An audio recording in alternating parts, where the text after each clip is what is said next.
مفتی طارق مسعود special. دیکھو، اگر کسی کو کچھ بھی نہیں آتا نا تو پراپرٹی کے بزنس سے بہتر کوئی بزنس نہیں ہے، تجربے کی بات۔ کچھ بھی نہیں آتا نا تو سموسے بیچنے، پکوڑے، یہ ان لوگوں، میں نے کھجوروں کا بزنس بھی کیا، الحمدللہ پیسے اس میں بھی ہم نے ڈبوئے ہیں، اللہ کے بڑے فضل سے، اللہ کا جس کاروبار میں ہاتھ ڈالا الحمدللہ ڈبویا ہے اس کو، اللہ کا بڑا، یہ میں اللہ کا فضل اس لیے بتا رہا ہوں کہ اس سے مجھے مرنے سے پہلے تجربہ ہو گیا، بڑھاپے سے پہلے تجربہ ہو گیا۔ دیکھو، یہ کھجوروں کا بزنس وہ کرے جس کے باپ دادے کھجوروں کا بزنس کرتے آ رہے ہیں۔ ہم نے کھجور اٹھائی پتہ نہیں کتنے لاکھ کے، بھی میں زیادہ ڈیٹیل میں نہیں جاؤں گا، ہم نے بہت کم ریٹ پہ اٹھائی کہ یار اب تو ہمارے ہی ڈبے بکیں گے، اپنی کمپنی کا نام چھپوائے۔ یہ سارے کام میں لڑکوں سے لیتا ہوں، خود نہیں کرتا، میں خود میں مرغیاں پالتا ہوں اور مدرسے جاتا ہوں، بیان کرتا ہوں، یہ ہے جو بھی تحقیقات کرنی ہوتی ہیں وہ کرتا ہوں۔ تو ہم نے بزنس زبردست، اور بزنس کے لیے بندہ بھی وہ جو بزنس کا ماہر تھا، پڑھا ہوا ہے باقاعدہ بزنس، تو بندہ رکھا، کھجور ہی اتنے ریٹ پہ ہم نے اٹھا لی، اب تو ہماری کھجور کے علاوہ مارکیٹ میں کچھ بھی بکے گا، اس پہ کمپنی کا نام، اپنا نام نہیں ڈالا، مفتی طارق مسعود، یہ نہیں ہوتا، ہمارے نام کے پجامے مجھے نہیں، اپنا نام نہیں، وہ کمپنی کا نام، یہ ڈال ڈول کے ہم نے کہا اب تو کھلا کھائیں گے تھے، اب تو بس چھوڑو یار، دوا کہ ہمارا ہی اتنی سستا اٹھایا، وہ نہیں بکا۔ ایک صاحب کھجور لے کر آئے میرے گھر میں، مجھے گفٹ دیا نا رمضان میں، اس رمضان کی بات کر رہا ہوں، میں نے لیا تو میری کمپنی کا نام لکھا ہوا تھا اس میں، یہاں سے خریدا مجھے ہی لا کے، میں نے کہا یہ گفٹ دینے کے لیے اس کو کوئی اور نظر نہیں آیا، ایسا ڈبہ اٹھا کے، اس کو کیا پتا، اس کو میں نے بتایا نہیں یہ میرا ہی ہے۔ ہم نے کہا چلو یار اتنا تو فائدہ ہوا نا کہ مجھے ایک ڈبہ فری میں مل گیا، وہ ڈبہ مجھے فری پڑا الحمدللہ۔ پھر ہمیں پتہ چلا بھائی ہم نے جس ریٹ پر اٹھایا ہے نا، جو بڑے بڑے کروڑوں روپے کے انویسٹر ہیں انہوں نے 1 سال پہلے اس سے آدھے ریٹ پہ اٹھا کے فریز کر دیا تھا۔ ہمارے پاس اتنے بڑے بڑے گودام نہیں ہیں کہ ہم ایران سے کنٹینر منگوائیں اور اتنے بڑے بڑے گوداموں میں فریز کر دیں، ہمیں تو روزانہ وہ کھل رہا تھا، ابے بک جا، اللہ کا واسطہ بک جا، کیڑے پڑ جائیں گے۔ خیر لاس ہوا، زیادہ نہیں ہوا۔ تو میں تجربے کی بات بتاؤں، جس کے پاس ٹائم نہیں ہے، جس کے پاس تھوڑا پیسہ جمع ہو گیا، تو کام صرف کس کا کرو، پراپرٹی کا، تمیز کا کام ہے، کاٹن کلف کے ساتھ جو ہے نا آدمی، لیکن اسٹیٹ ایجنٹ کو دے دیے نا، وہ پتہ ہے کیا کرے گا، کچھ اچھے بھی ہیں میرے جاننے والے، کچھ اچھے اسٹیٹ ایجنٹ بھی ہیں، وہ ایمانداری سے بھی کام کرتے ہیں، لیکن نارملی ایسا نہیں ہوتا۔ اسٹیٹ ایجنٹ کو آپ نے پکڑا دیا، یہ لے بھائی 20 لاکھ روپے لے، کوئی اچھی فائل آئے نا تو میرے لیے خرید لینا۔ اسٹیٹ ایجنٹ کہے گا فکر نہ کر، اچھی فائل آئے گی تو اس سے بڑا بیوقوف کوئی نہیں ہے جو تمہارے لیے خریدے۔ اگر وہ اچھی فائل 20 لاکھ میں آپ کے لیے خرید رہا ہے، اس کا مطلب وہ آپ سے بھی بڑا بیوقوف ہے۔ وہ کیوں خریدے گا تمہارے لیے اچھی فائل؟ اس کو پتہ ہے یار اس میں 20 لاکھ پہ میں 2 مہینے میں 10 کما سکتا ہوں، تو وہ اپنے لیے خریدے گا نا۔ بلکہ وہ ایک ہوشیاری یہ کرے گا کہ آپ کی پیسے، امانت کے پیسے وہ قرض میں لے لے گا کہ یار یہ فی الحال کھولو، اس کو ٹوپی کرا دو کہ تیرے لیے ایک بہت اچھی فائل آنے والی ہے ابھی، آپ کے پیسے بھی وہ قرض سمجھ کے اپنے پیسوں میں گھما دے۔ تو یہ کام اگر کرنا ہے تو اسٹیٹ ایجنٹ کوئی بہت ہی ایماندار مل جائے تو ٹھیک ہے، ہیں ایسے لوگ، لیکن میں بتاؤں گا نہیں ان کا نام۔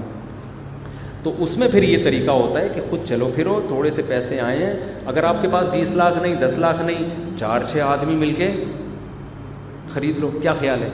4-6 آدمی مل کے ایک پلاٹ خرید لو، ٹھیک ہے نا، پڑا رہے گا، فائل پکی ہونی چاہیے، کچیوں میں، کچی آبادیوں میں یہ چائنا کٹنگ وٹنگ نہیں ہوتا، یہ پھر ایسا ڈوبو گے کہ مرو گے، بالکل پکا کام کرو۔ حدیث میں آتا ہے نبی صلی اللہ علیہ وسلم اس کام کو ترجیح دیتے تھے جس میں فائدہ یقینی ہو اگرچہ کم ہو، تو وہ کام اس طرح سے بڑا فائدہ ہے، اس میں اللہ نے بڑی برکت رکھی ہے۔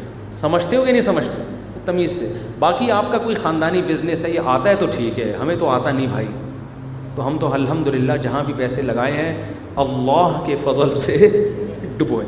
لیکن پراپرٹی ایک ایسا بزنس ہے، اس میں انویسٹمنٹ میں فائدہ ہوتا ہے، تو وہ گھر بھی چل جاتا ہے آپ کا، انڈے بھی آ جائیں گے آپ کے، سب کچھ ہو جائے گا اس میں، پراپرٹی کے کام میں۔ لیکن اس میں بھی آپ نے خود کرنا ہے، ہم تو پھر بھی خود نہیں کر رہے ہیں نا، ٹائم نہیں ہے، لیکن ہمیں کچھ ایماندار لوگ الحمدللہ مل جاتے ہیں۔ اب جب شہرت ہو گئی ہے تو کچھ اچھے لوگ بھی مل جاتے ہیں۔ لیکن آپ نے خود کرنا ہے, خود جا کے دیکھنا ہے, فائلوں کو پڑھنا سیکھ لو آپ, 2 نمبریاں بہت ہیں, تو یہ کرو. یہ کاروبار کے بغیر آدمی آج کل سروائیو, دیکھو مہنگائی جتنی بھی بڑھ جائے نا, اس سے ملازم پیشہ آدمی کا تو بیڑا غرق ہوتا ہے, کاروباری آدمی کا بیڑا غرق نہیں ہوتا. وہ ہر چیز کے ریٹ اسی حساب سے بڑھا لے. پراپرٹی والے, انڈے والے, جو مرغی فارم میں انڈوں کی قیمتیں بڑھا دی ان لوگوں نے, مہنگائی بڑھ گئی, کھجوروں کی قیمتیں بڑھا دی, تو کاروباری لوگوں پہ اثر نہیں پڑتا اس سے. ملازم پیشہ آدمی بیچارہ کیا ہو جاتا ہے, پس جاتا ہے. تو ملازمت کرو, ایک دم چھوڑو نہیں, ساتھ میں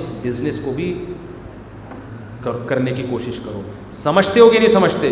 اور مساجد کے اماموں کو تو میں خاص طور پہ کہتا ہوں, مسجد کی تنخواہوں پہ گزارا کر کے مت بیٹھو. مسجد کمیٹیاں بڑی ظالم ہوتی ہیں, تم تھوڑے سے بوڑھے ہو گئے تمہیں کک آؤٹ کر کے نکال دیں گے.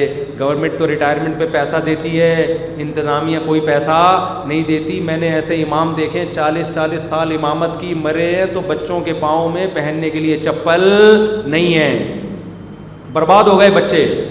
یہ ایک ایسی جاب ہے جس میں تمہیں ثواب کے علاوہ کچھ بھی نہیں ملے گا. ٹھیک ہے, ثواب بھی بڑی چیز ہے, لیکن انتظامیہ کو تو چاہیے نا کہ کوئی قانون بنائے کہ 20 سال جس امام کو ہوں گے تو وہ اگر چھوڑ کے جائے گا تو اتنے پیسے دیں گے, 30 سال ہو گئے تو اتنے.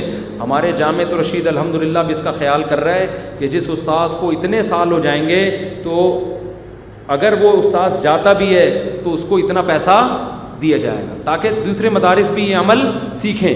40 سال سے استاذ پڑھا رہے ہیں, مر گئے تو بچے رول گئے بالکل.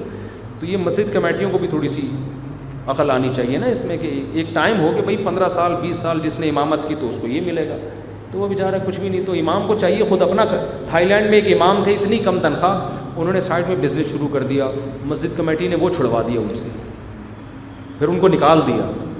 تو یار بیچارے کو جینے کا حق دے دو, اس کو کرنے تو کچھ. ایک طرف کہتے ہیں یہ چندے مانگتے رہتے ہیں, ٹھیک ہے نا, زکاتیں مانگتے ہیں, تو جب اس کو کچھ کرنے نہیں دو گے تو زکاتیں ہی مانگے گا نا, وہ کیا کرے گا. بس آخری سوال ہے, میں حسین احمد سرگودا سے آیا ہوں, صرف اور صرف آپ کے لیے برائے مہربانی 5 منٹ دے دیں. کہہ رہے ہیں 5 منٹ دے دیں. کہاں ہے بھائی سرگودا سے آنے والا؟ السلام علیکم. سب سے سرگودا ہمارا بھی بہت ٹائم گزرا ہے. سیٹلائٹ ٹاؤن, سنہری مسجد, عطاء اللہ بنیالوی صاحب خاندانی آدمی ہے, بیان سنے ان کے, ہم بچپن میں سنتے تھے, بڑے کڑک آدمی ہیں. اور سرگودا میں کون کون ہے؟ الیاس گمن صاحب بھی ہیں سرگودا میں, آج کل کہاں ہیں؟ شارٹ ہیں. میں دیکھ رہا ہوں کہ آپ سرگودا سے آئے بھی ہو کہ نہیں آئے ہو, ان سوالات سے پتہ چلے گا نا. آئی ڈی کارڈ دکھا. کینو ابھی کینو کا موسم ہے نا, ہاں پھر سے سردیوں میں ہوتا ہے کینو کا موسم, کافی میرا خیال ہے. اور کوئی بات تو نہیں؟ ہمارا سرگودا میں بہت ٹائم گزرا ہے. گڈینو سیٹ تے لا, یہ پنجابی میں نے سرگودا میں سیکھی ہے. ہم جا رہے تھے سوزوکی میں, تو گڈینو سیٹ تے لا, میں نے کہا گاڑی کو گڈی کو نو بنا دیا, سائڈ پہ لگاؤ کو سائڈ تے لا. بالکل ہی پنجابی بہت آسان زبان ہے, شارٹ کر کے نا ہر چیز کو انہوں نے بہت ہی سائلنٹ کر دیا. لگاؤ, اردو میں کیسے بولیں, گاڑی کو سائڈ پہ لگا دیں, اتنی دیر میں وہ آگے نکل چکی ہوگی. ٹھیک ہے, تو کہتے سائڈ پہ لا, تو فوراً سائڈ پہ لا دی. میں اگر کہتا گاڑی کو سائڈ پہ لگا دیں, وہ کہہ رہے اب سائڈ ختم ہو گئی, اب ہم آگے پہنچ چکے ہیں. کینچی والا چوک ہے, پتہ نہیں گول چوک ہے کون سا, گول چوک پہنچ چکی ہے گاڑی اب.